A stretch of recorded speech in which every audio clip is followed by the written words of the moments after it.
And we're back. Welcome, everyone. This is Radio Free Market, and I'm your host, Michael McKay, and I'm speaking with Mr. Jacob Huebert. We're talking about libertarianism today. And Jacob, let's talk about today. Did the free market and deregulation cause this current economic crisis?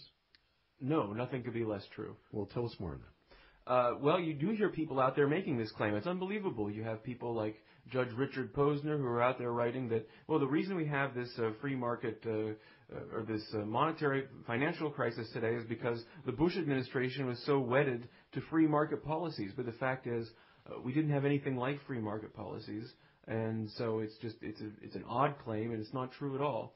We have a Federal Reserve that is in charge of our money system. We don't have a free market in money, and that's what libertarians favor. Libertarians recognize that money is something that originally came about in the free market because people want to trade with each other, and they need something that they can use as a medium of exchange, and they choose money to do that, and people found gold to use as a medium of exchange or other metals, and money arose naturally on the market that way. What we have today with our slips of paper from the government that are used in place of money, and government controls this and uses it to manipulate the economy through the Federal Reserve. For most of America's history, we did not have a Federal Reserve. We didn't have perfect free market money. We had a lot of government control over it, but nonetheless we had something a little more like that, where banks actually did have gold. You could redeem your currency for gold, and so banks were restrained in the amount of money they could print up. The government uses the Federal Reserve to get around that. The government, if it really needs money, in effect, can print that money, and the Federal Reserve allows it to do that. And through its money printing, the Federal Reserve affects interest rates, and it can make interest rates lower than they would otherwise be on the free market. And that's really what we saw leading up to our current economic crisis. The Fed making credit too easy. Because it's allowed to do so, because the government monopoly that it has lets them do so. And that's the sort of thing that gave rise to our crisis. And these people will say, well, it's because we didn't have enough regulation of these people.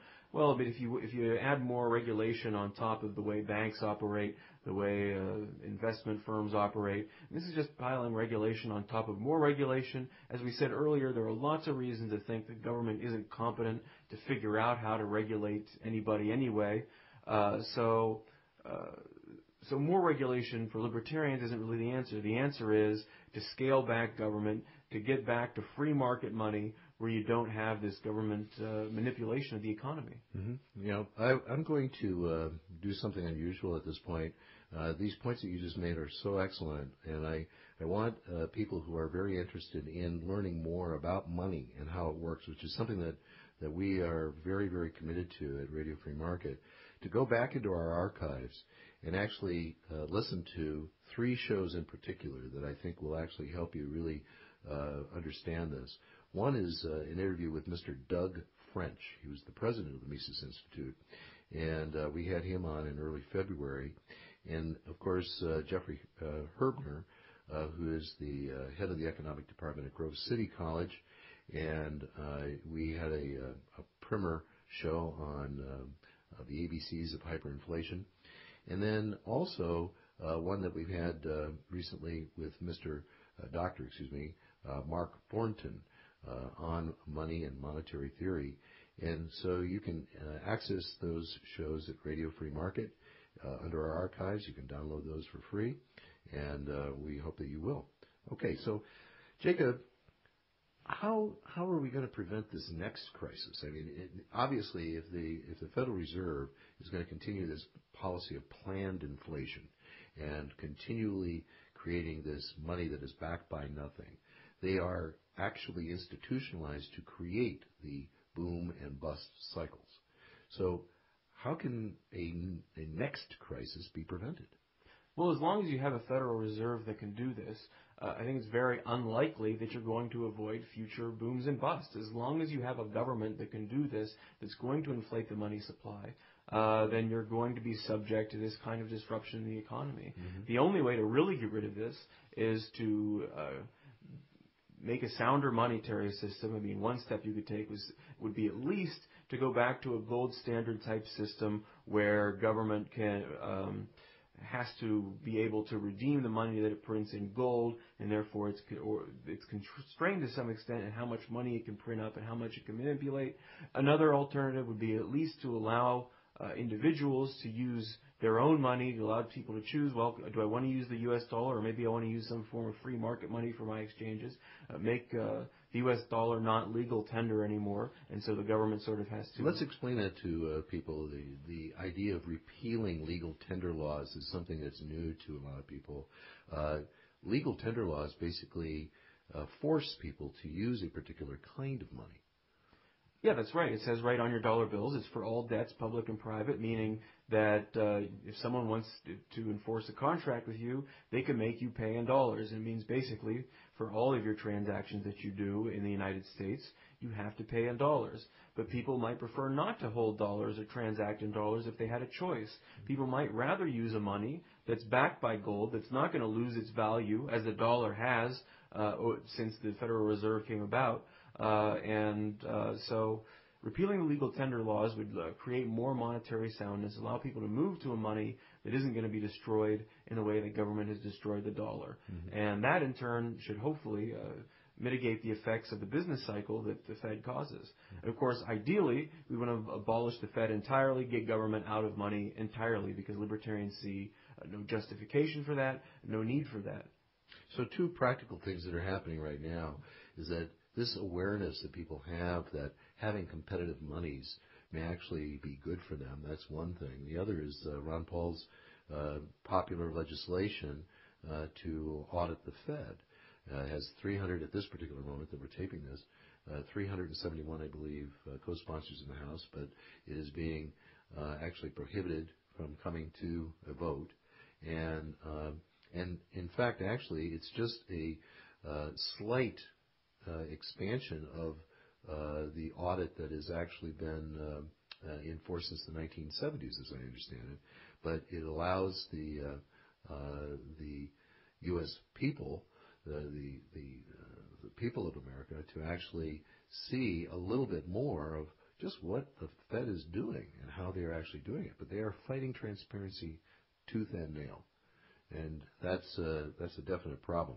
The other thing that I've mentioned before to people is this ongoing lawsuit that was initiated in November of 2008 by Bloomberg, where they actually sued the Federal Reserve to disclose who the Federal Reserve gave $2 trillion to. And the Federal Reserve has openly said no. Right in front of Congress, they've said, no, we're not going to say who that is. Now, they lost that lawsuit in August of 2009, but they are appealing it at this particular moment, and we anticipate that they'll probably be appealing it for quite some time. Yeah, I don't think there's any question that the Fed is going to fight this tooth and nail, because they don't want people to know what they do. And, I think even if they get audited, they're probably going to find ways to cover up what they do to the best of their ability. I don't think people are going to be shocked and abolish the Fed overnight because of this. But simply by putting it in the news, by making it an issue and a popular issue, Ron Paul is leading people to check these things out, to go online and find out what the Fed is all about, to look at the important books by Rothbard and others on the Fed, and to see and to learn more about this. And it's that education that over time will make the difference. Eventually, as more and more of this stuff goes on, more and more people will learn about it, and that'll take us closer to the day when people are ready to really push for free market money. Yes, I in particular like to push Rothbard's book, What Has Government Done to Our Money? And that can be read, by the way, for free at the Mises website at mises.org.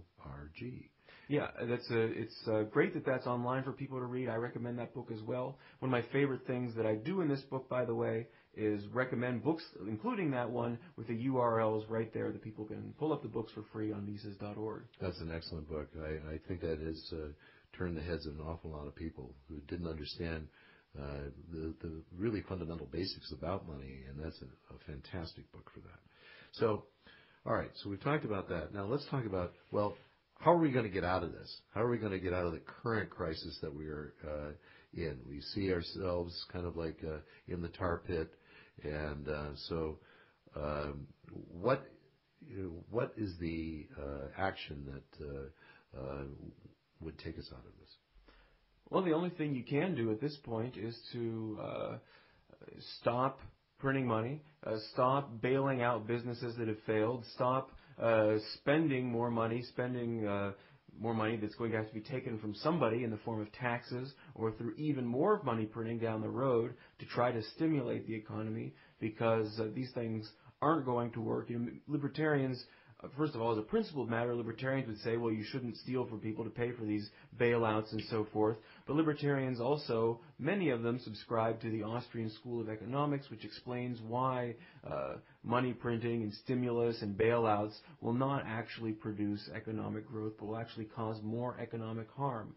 And so the main thing for government to do is to just stop doing harm, let the market recover on its own, let people go about their business without further disruptions from government.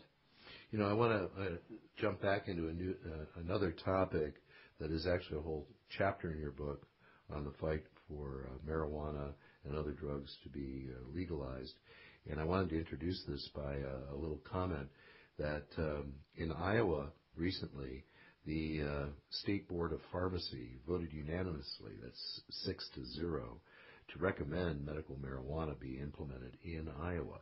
But what's really unique about this is that this is the first state in the union to actually have its Board of Pharmacy make this recommendation without some form of legislation or some form of judicial push, forcing this or initiating this process. And so this is actually a very, very positive sign. And I'm actually thinking that this is a sign that maybe this idea of medical marijuana being legalized is an idea that is winning. Is that your perception? It might be. If they're accepting it in Iowa, that's a good sign that they might accept it everywhere else in the country.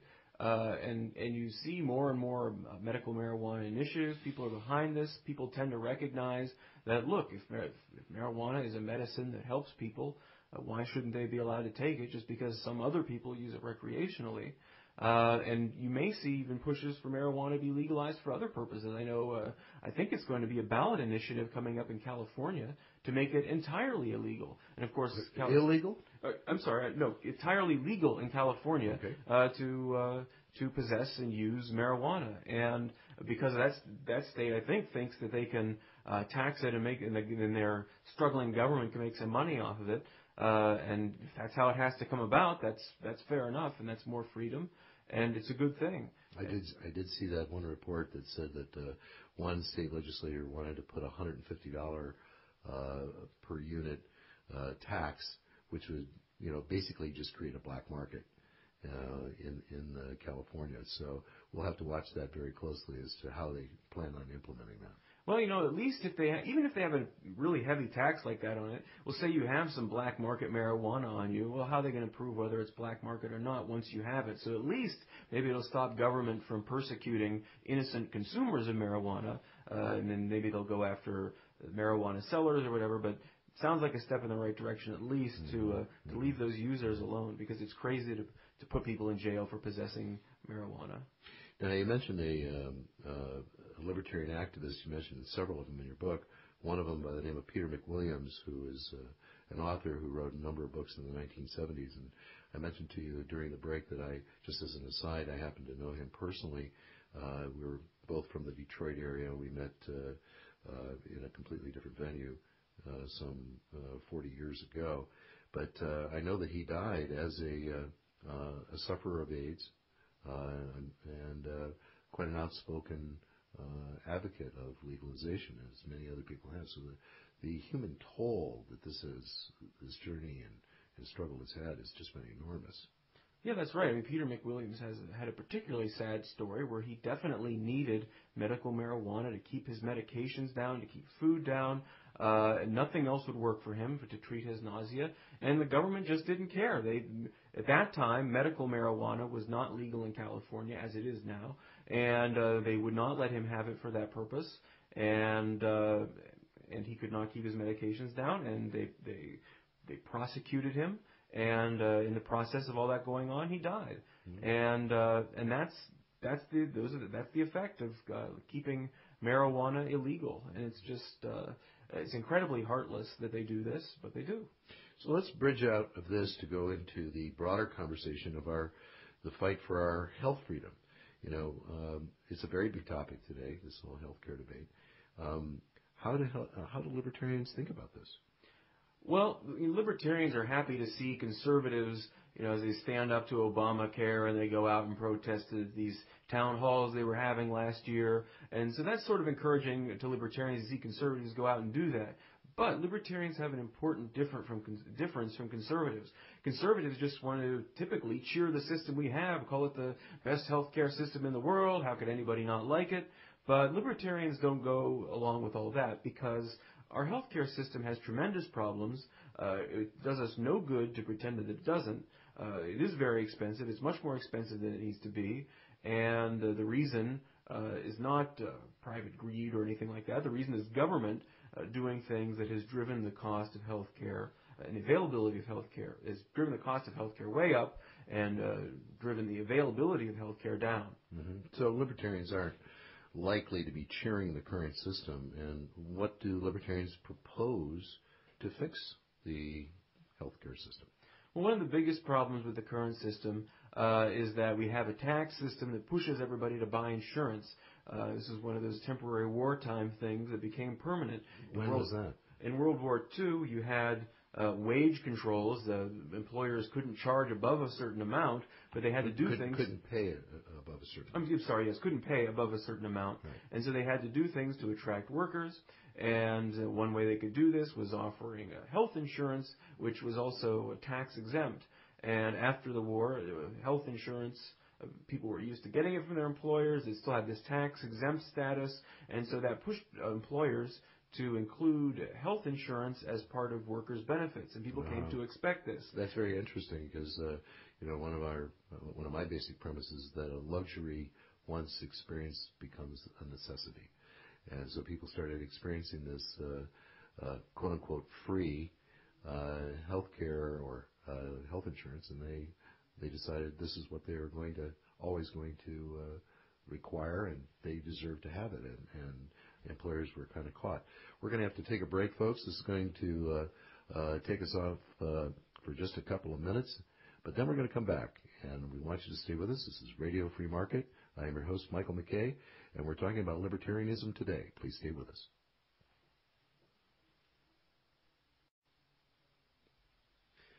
Welcome back, everyone. This is Radio Free Market, and I am your host, Michael McKay, and I'm talking to Jacob Huebert, and we're talking about libertarianism today. And we were talking about what do libertarians actually propose to fix this current healthcare mess that we're in. Jacob, please reiterate that first point that you made just before the break. So we have this tax system that pushes people to get insurance. And because everyone is being pushed to buy insurance, that drives the price of insurance up. Then, when people have insurance, they use more health resources than they otherwise would. This drives the cost of services up. They're not checking prices of services like they would if they were just paying for it out of their pocket. Mm-hmm. So one libertarian reform is don't distort the market with the tax code. If you want to cut people's taxes to make up for this, that's great. You should do that. But don't make any special tax exemption to push people to buy some particular product over another because it causes this bad distortion. Another thing libertarians propose to do is abolish the FDA. The FDA makes drugs expensive. The FDA keeps potentially life-saving drugs out of people's hands. So that's another important thing libertarians point to. Another thing related to the health insurance market is if we are going to, to the extent we do have health insurance, it needs to be really genuinely deregulated. Mm-hmm. Right now, the government forces insurance companies to provide insurance at the same rate to a group of people, regardless of whether those people face different risks, like maybe they have different ages, they have different genetic factors. Many times government says you can't take these things into account. Or it forces insurance companies to pay for things like pregnancy, which aren't really a normal risk. It's something people do deliberately that they could avoid if they want to. Mm-hmm. That's not the sort of thing insurance was meant to pay for. Mm-hmm. So libertarians say, abolish these regulations. It'll make the cost of insurance, particularly for people who take care of themselves and don't engage in risky behaviors, it'll take the cost of insurance down for them. reduce their health care costs, reduce insurance costs. Well, the other aspect of the insurance deregulation has to be the allowing for insurance companies to actually compete across state lines, because right now they can't do that. Right. That's another thing that's another part of deregulation that's important. That's one that actually mainstream Republican politicians have put on the table. So maybe we'll see some positive advances in that one. But the rest of it has to go along with it too if we're going to have true deregulation. Actually, I looked at this mathematically, and there's some 1,300 carriers that are actually offering health insurance policies, but not all of them do so across in various different state lines. Right. And the reason that they don't is because they would basically have to set up 50 different risk pools, 50 different processing centers or processes, if you will. And when you do the math on that, it comes over to 60,000 different kinds of business entities that they would have to create. And so it's just completely onerous. There's no incentive for an insurance company to actually do that.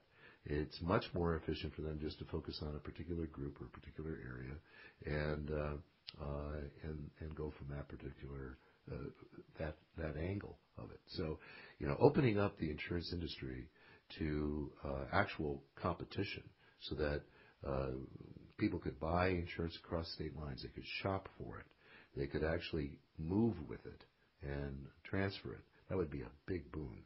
Yep, no question about it.